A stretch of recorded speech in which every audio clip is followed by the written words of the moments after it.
Bonjour et bienvenue. Aujourd'hui, on s'attaque à une question qui taraude beaucoup de coureurs. La chaussure à tout faire, le fameux couteau suisse du running, est-ce que ça existe vraiment? Eh bien, Salomon pense avoir la réponse avec sa toute nouvelle Aeroblaze 3. C'est un peu la quête du Graal, non?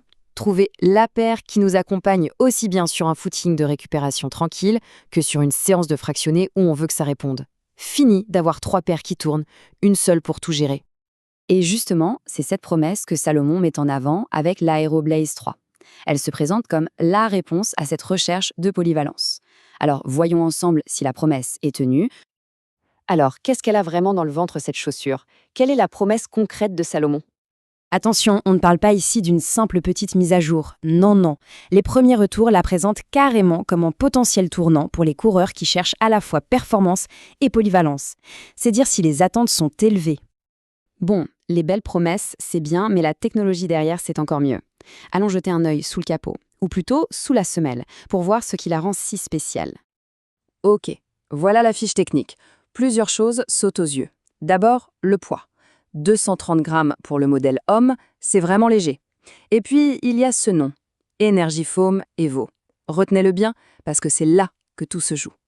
Cette fameuse mousse Energy Foam Evo, c'est un peu le cœur du réacteur. C'est un nouveau mélange qui cherche à résoudre un éternel dilemme, avoir un super amorti, comme si on courait sur un nuage, mais sans sacrifier le dynamisme quand on veut accélérer. En gros, le meilleur des deux mondes.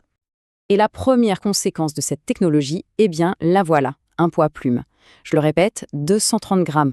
Pour une chaussure faite pour enchaîner les kilomètres au quotidien, c'est vraiment bluffant.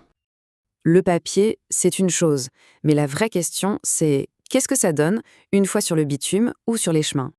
Et c'est là que la magie opère. La chaussure est capable de faire ce grand écart. D'un côté, on a assez d'amorti pour se sentir bien sur des sorties longues, jusqu'à 25 ou 30 km, et de l'autre, quand on veut mettre un coup d'accélérateur, elle répond présent. Elle n'est pas molle. Et cette polyvalence, elle va même jusqu'au terrain de jeu. Il y a la version classique, road pour l'asphalte, mais, et ça c'est très malin, Salomon propose aussi une version GRVL, parfait pour ceux qui aiment bien s'échapper sur des sentiers ou des chemins de terre, sans changer de chaussures. Ok, elle a l'air super, mais comment est-ce qu'elle se situe face au poids lourd de la catégorie? Parce que, il faut le dire, la concurrence est rude. On parle de véritables monuments là. Des chaussures comme la Nike Pegasus ou la Brooks Ghost, ce sont des références absolues. Alors, la petite nouvelle peut-elle vraiment rivaliser? Alors regardons ce tableau, c'est super intéressant. Côté poids, la Blaze 3 se place vraiment bien. Elle est bien plus légère que les piliers comme la Pegasus ou la Ghost. Et surtout, ce qui la fait sortir du lot, c'est cette fameuse option GRVL. Ça, personne d'autre ne le propose dans ce segment. Si on la compare directement à la Pegasus 41, le couteau suisse de Nike, la Blaze 3 arrive et lui met 40 grammes dans la vue. 40 grammes. Sur des milliers et des milliers de foulées, ça fait une vraie différence. Et face à la Brooks Ghost, là, la différence est encore plus marquée. La Ghost, c'est le confort absolu, un vrai fauteuil. La Blaze 3, elle, est presque 90 grammes plus légère. On n'est pas du tout sur la même sensation de course, c'est beaucoup plus vif, plus joueur. Bon, après tout ça, il est temps de faire le bilan. À qui s'adresse vraiment cette Salomon Aeroblaze 3? Pour résumer, ce qu'on doit retenir, c'est simple. D'abord, sa polyvalence. Footing, tempo, sortie longue, elle sait tout faire. Ensuite, sa légèreté, on l'a vu, c'est un de ses gros points forts. Son amorti est aussi très bien dosé, il protège mais reste bien réactif. Sans oublier le maintien Sensi-Fit, la marque de fabrique de Salomon, qui verrouille bien le pied. Alors, la chaussure parfaite? Pas forcément pour tout le monde.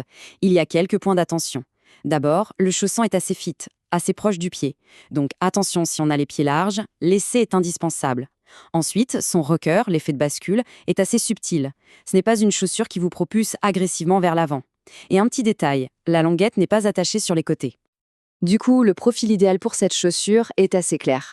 Le coureur ou la coureuse qui sort 2, 3, 4 fois par semaine, qui aime varier les plaisirs entre route et chemin et qui cherche une seule et unique paire pour tout faire. C'est la définition même de la daily trainer polyvalente. En conclusion, Salomon frappe un grand coup avec cette Aeroblaze 3. L'équilibre entre confort, dynamisme et légèreté est vraiment réussi. Alors, pour revenir à notre question de départ, est-ce la nouvelle référence de la polyvalence?